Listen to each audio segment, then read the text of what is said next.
Salut à tous et bienvenue à Silverstone pour la troisième manche du Renault Sport Trophy, toujours dans le cadre des World Series by Renault.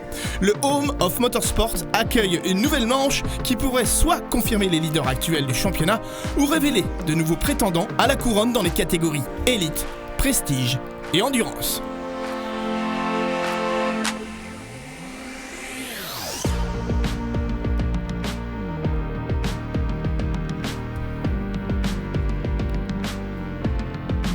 Le circuit de Silverstone est un des piliers de la saison, exigeant à tous les points de vue. Les engagés du Renault Sport Trophy doivent se montrer performants ce week-end, et notamment l'équipe Oregon Team.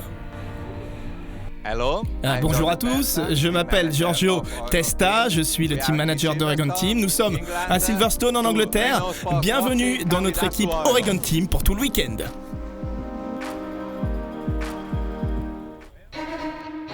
Depuis 1995, l'équipe italienne de Giorgio Testa et Jerry Canevizio, Oregon Team, écume les pelotons des séries de Renault Sport.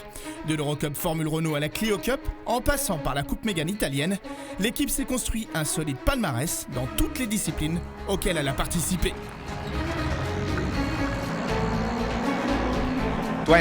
Ça fait 20 ans que nous courons avec Renault. Nous avons débuté avec la Clio Cup, mais aussi la Coupe Mégane.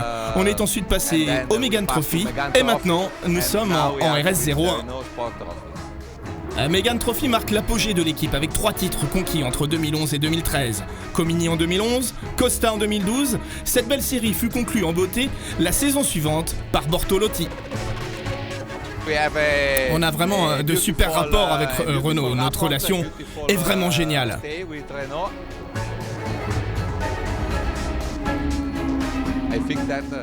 Nous avons déjà fait 20 ans avec Renault, nous voulons en faire 20 de plus parce que pour nous Renault, c'est une grande famille. Ce qui caractérise aussi Oregon Team, c'est le sourire et la bonne humeur qu'affichent les membres de l'équipe à chaque manche du Renault Sport Trophy. Oregon Team, c'est l'équipe des pirates du paddock. Les 3 voitures engagées sur chaque meeting jouent régulièrement aux avant-postes. Une chose est sûre, il est difficile, voire impossible de manquer les autos roses, jaunes et vertes de l'équipe Transalpine. Les équipages viennent de différents horizons mais sont parfaitement homogènes. Sur la 6, Luciano Bacchetta et Nicolo Naglio font figure de proue pour leurs coéquipiers de la 8, les 2 jeunes Italiens David Fuminali et Dario Capitano. La 7 des Brésiliens Alan Elmeister et Adalberto Batista complète parfaitement Oregon Team.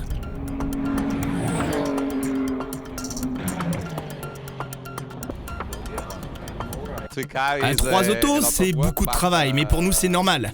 Les années précédentes, en Mégane Trophy, nous avions jusqu'à 6 autos. Maintenant on a 3 autos, mais 6 pilotes. Alors pour nous c'est du pareil au même. Au championnat, les pilotes de la 6 ont connu des fortunes diverses depuis le début de la saison. Avant le meeting de Silverstone, Nicolo Naglio est 8e du classement Prestige. L'Italien doit absolument rattraper son résultat vierge de Hongrie s'il veut encore avoir des ambitions pour le classement final. Luciano Bacchetta occupe la 6e place en championnat élite. Il doit marquer de gros points pour se remettre en course pour le titre. Dans la 8, David Fuminali espère inscrire ses premiers points ce week-end.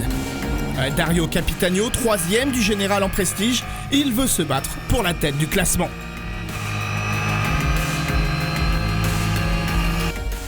Pour l'équipage de la 7, les 2 pilotes sont à Silverstone avec pour mission d'augmenter son expérience et poursuivre son apprentissage pour Batista et grignoter quelques points pour Elmeister.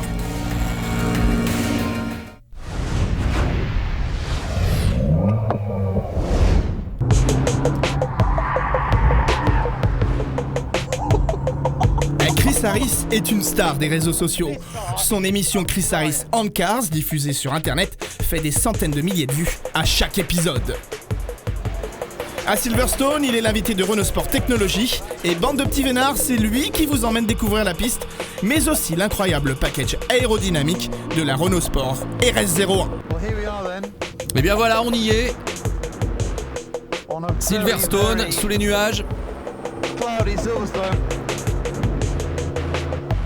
Pascal Hérault de Renault Sport Technology sera notre ingénieur du jour et nous expliquera tous les secrets de RS01 sur ce sujet. On arrive en 4e vitesse. On se dirige vers le virage de Copse, on freine tard. Vous pouvez freiner tard et vous vous jetez dans le Copse. Laissez la voiture s'extirper du virage. Waouh! Grâce à un effet de sol très poussé développé en CFD, donc beaucoup d'appui sur la voiture qui permettent de passer le virage numéro 1 à très haute vitesse.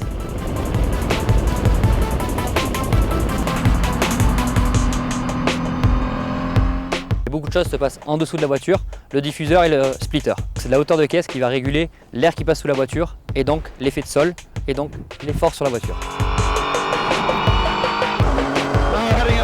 On se dirige vers l'enchaînement mythique Maggots, Beckett, Chapelle. C'est hallucinant, cette voiture a tellement de grippe aéro, ça n'a rien à voir avec une GT3. Vous entrez dans le virage et vous sentez les jets qui vous collent au bec et c'est fantastique.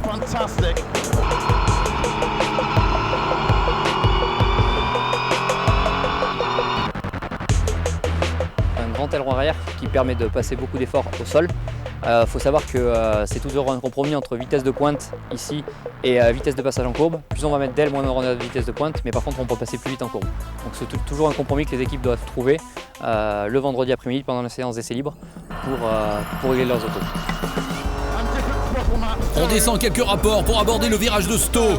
Oh, la performance de cette voiture, pour moi je n'ai jamais rien connu de mieux, que ce soit un proto au Mans ou dans une auto de DTM.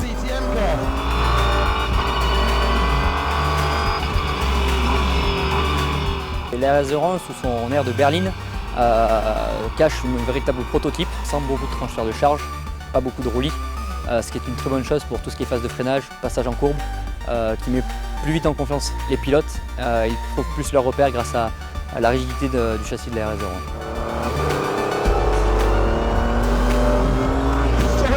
La voiture est tellement stable dans ce virage à droite, on passe à fond une fois encore, vous sentez le grip aéro, ça claque vraiment.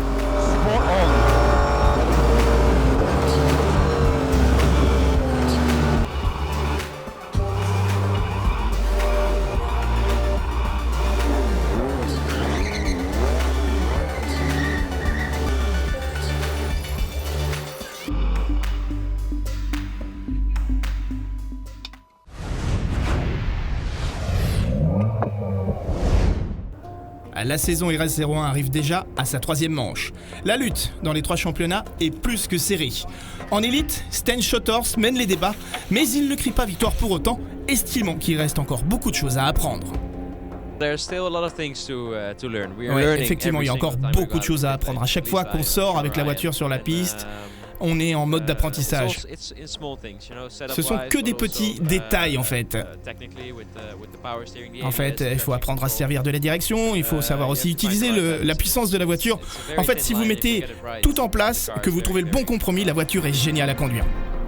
Il devra toutefois se méfier de ce garçon, Andrea Pizzitola d'Art Junior Team. Malheureusement, la poisse semble poursuivre le pilote Hart avec la sortie de son coéquipier Gonda aux essais libres. Le week-end s'annonce compliqué pour le français. Pour Mondello Compétition, tout est nouveau. Au revoir Wolfgang Reip et bonjour Paul Louchatin. Le pilote alpine en championnat du monde d'endurance s'est montré très à son aise. Il partage son baquet avec la star locale Chris Harris. Pour l'équipe, le moral est au beau fixe. Oui, on est vraiment satisfait de travailler avec Renault. La RS01 est une voiture géniale. On est plutôt surpris des performances de nos pilotes, Paul Lou et Chris, qui n'ont découvert la voiture qu'hier.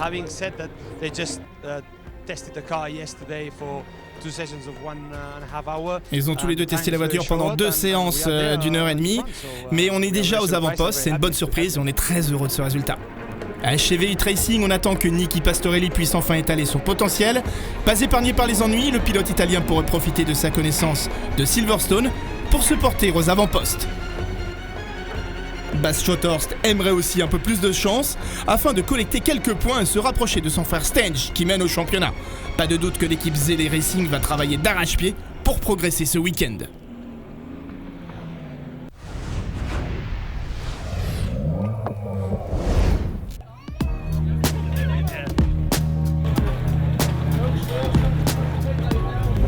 Do well in that.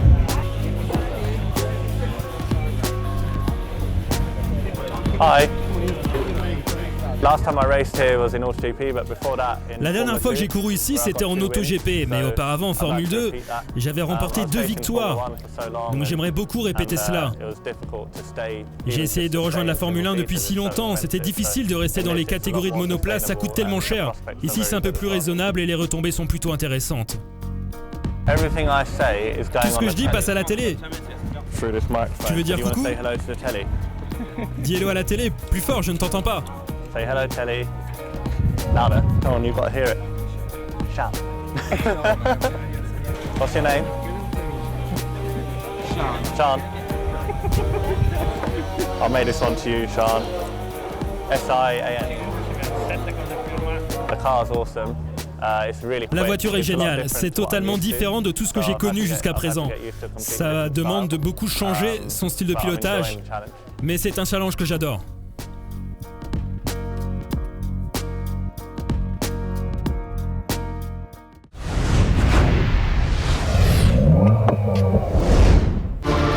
C'est parti pour la première course du week-end, la course d'endurance, 70 minutes plus un tour. Les pilotes Prestige et les pilotes Elite vont se partager le volant et c'est Nicolo Naglio qui a signé le meilleur temps et s'élancera en pole position. Une première ligne d'ailleurs entièrement Oregon puisque à côté on retrouve Dario Capitano qui s'élancera à ses côtés. Le leader du championnat, Diedrich Sichthoff, s'élancera lui de la 4e ligne.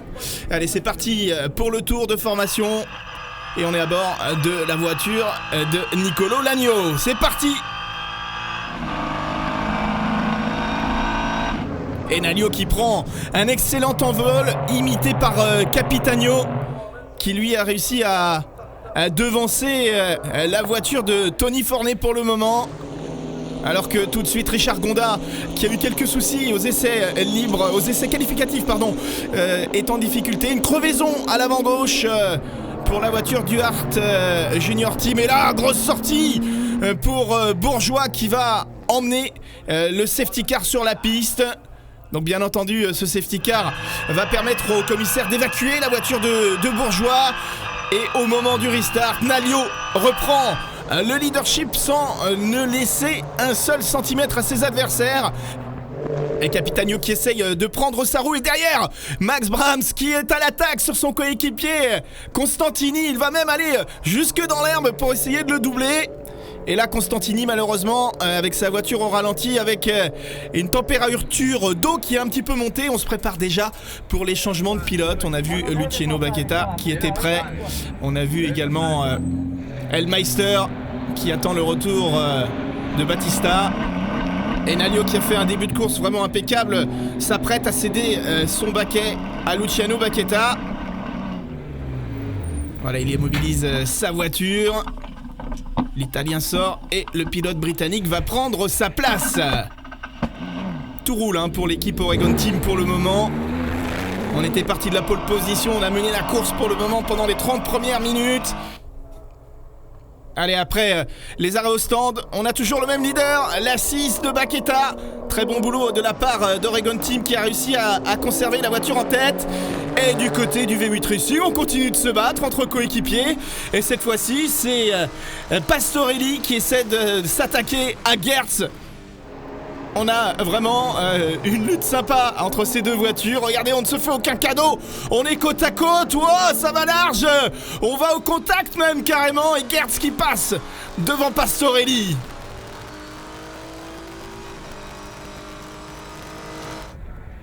Alors que du côté de chez Oregon, on commence à sourire. Parce que regardez, Luciano Baqueta qui est en train d'arriver et de franchir la ligne d'arrivée avec une victoire pour la RS01 numéro 6 d'Oregon Team. Et ils font même mieux que ça puisqu'on fait 1 et 2 pour l'équipe Oregon ici sur le circuit de Silverstone. Bon travail de la part de l'équipe italienne. Et on confirme au niveau du classement que c'est Hart Junior Team avec Donge et Fornet qui termine 3e. We did a good job today. Ouais, on a fait du bon boulot aujourd'hui. On a attaqué dès le début de la course.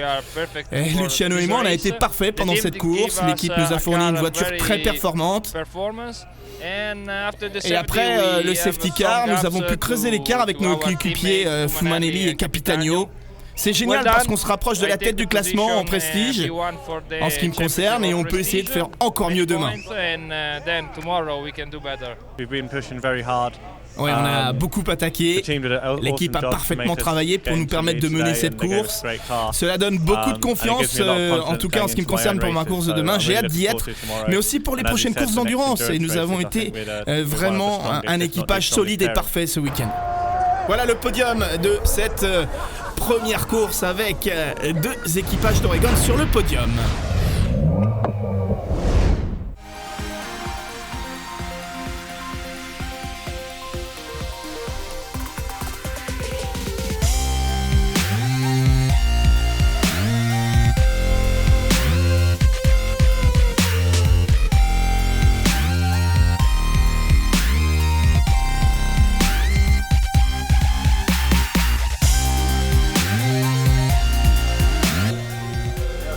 Les week-ends de Renault Sport Trophy sont composés de 3 courses. Après la course d'endurance, place à la première course sprint, la course des voitures de la catégorie Prestige. Et c'est le poleman de l'endurance, Nicolo Nalio, qui s'élance en tête. À ses côtés, Dario Capitano, son coéquipier Tony Fornet en 4e position. Et Chris Harris, l'animateur des émissions sur Internet, qui s'élance depuis la 7e position. Allez, la fin du tour de formation. On est à bord de la voiture de Fornet. Devant vous, le poleman. Nicolo Nalio, allez, c'est parti. Excellent départ. Puisque Fornet a réussi à piéger Capitano, qui a perdu une place au départ. On a donc une voiture du Hart Junior Team en 2e position. Et Capitano qui va bien entendu essayer de répliquer, de regagner cette 2e position. On veut pourquoi pas un doublé aussi dans cette course sprint. Et du côté du V8 Racing, on continue de se battre. Et c'est la lutte entre Costantini et Brahms qui nous intéresse pour le moment. On ne se fait aucun cadeau dans l'équipe hollandaise. Et regardez, et même Sitchoff, le leader du championnat de cette catégorie Prestige, qui vient se mêler à la lutte de ses coéquipiers. Alors que du côté de Richard Gonda, on s'est lancé en toute dernière position et on remonte progressivement. Et le double Coimbra, il est en 9e position maintenant. Le pilote Hart Junior Team sur la 2e voiture. Parce que Fornet, il se bat aux avant-postes contre Capitano. Et ouais, Fornet là qui va un peu large. Et du coup Capitano qui récupère sa 2e position.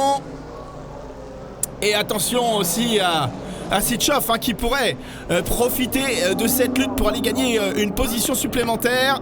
Oh, problème pour Gonda qui est décidément maudit ce week-end. Le coéquipier d'Andrea Pizzitola qui est malheureusement une fois de plus contraint de repasser par la voie des stands avec un problème sur sa voiture. Il semblerait que ça soit une crevaison. Alors qu'en tête, c'est le contraste Nicolo Nalio qui signe le meilleur tour en course et qui mène avec pratiquement 6 secondes d'avance sur Capitano. Dario Capitano en 2e, l'autre voiture d'Oregon Team qui pour le moment fait un sans faute cette équipe. Et un problème aussi sur la voiture du coéquipier, du leader de la catégorie élite, Antonio Coimbra, coéquipier de Senge Schotthorst, et qui est malheureusement aussi victime d'une crevaison. Le leader, Nicolo Nalio, qui se dirige vers sa 2e victoire du week-end. L'Italien en grande forme qui va engranger pas moins de 50 points dans la catégorie Prestige avec sa victoire en endurance et sa victoire en course sprint. Il peut être satisfait, le pilote italien. Et pareil du côté de son équipe qui signe un 2e doublé dans ce week-end britannique. Hey, Giorgio Testin qui félicite ses équipes bien entendu. Voilà le classement, Tony Fornet qui réussit à conserver sa place sur le podium. Brahms et Costantini qui n'auront pas réussi à se départager. Alors hier matin, j'ai fait la pole, j'ai aussi gagné la course d'endurance. Et ce matin, je gagne la course Prestige. Je suis vraiment content. C'est un week-end bien chanceux, l'équipe et la voiture sont parfaites. Et on peut maintenant se battre pour la suite du championnat. Il est déterminé, Nicolo Nalio, effectivement. Il fait une bonne opération au niveau du classement Prestige. puisque regardez, il remonte en 3e position. Il avait 18 points en arrivant ici à Silverstone. Il pointe maintenant à 2 points du leader dans la catégorie Prestige. Allez, la course élite maintenant, la course sprint élite. On a vu Paul Louchatin, le pilote alpine en LMP2, qui sera en première ligne avec ce garçon, Pieter Schotters, qui participe pour la première fois à ces meetings de Renault Sport Trophy à bord de la Renault Sport RS01. Du côté de l'équipe Oregon, on s'élancera en 6e position pour Baqueta et en 5e pour Fumanelli. Allez, la fin du tour de formation avec Pieter Schotters en pole position à ses côtés. Paul Louchatin, c'est parti. Pizzitola qui part très large déjà en début de course. Et attention, accrochage. Sten Schotters qui embarque avec lui Paul Louchatin et Luciano Baqueta. Et j'ai l'impression que, en ce qui concerne Schotters et Baqueta, on va rester bloqué dans le bac à gravier. Ah ouais, là, la réaction de l'équipe Oregon Team ne fait aucune illusion. Et ouais, Luciano Baqueta qui ne repartira pas malheureusement. Les deux pilotes s'expliquent, mais pas d'énervement. On sent qu'il y a eu peut-être une petite incompréhension. Difficile de savoir ce qui s'est passé. En tout cas, Baqueta, lorsqu'il est revenu, il était extrêmement déçu. J'ai pris un bon départ. Et je sais pas trop en fait ce qui s'est passé. Au vert, je me suis placé à l'intérieur à Copse. Et je savais que ça pouvait être risqué en me plaçant à cet endroit. On était 3 de front à Copse, j'avais plus vraiment de place et malheureusement on est sortis ensemble et c'est vraiment décevant. Et voilà, on revoit ce qui s'est passé et surtout Schotters va nous donner son point de vue à lui de cet incident. Ouais, de mon point de vue, j'étais un peu coincé parce qu'à ma gauche, devant il y avait mon frère.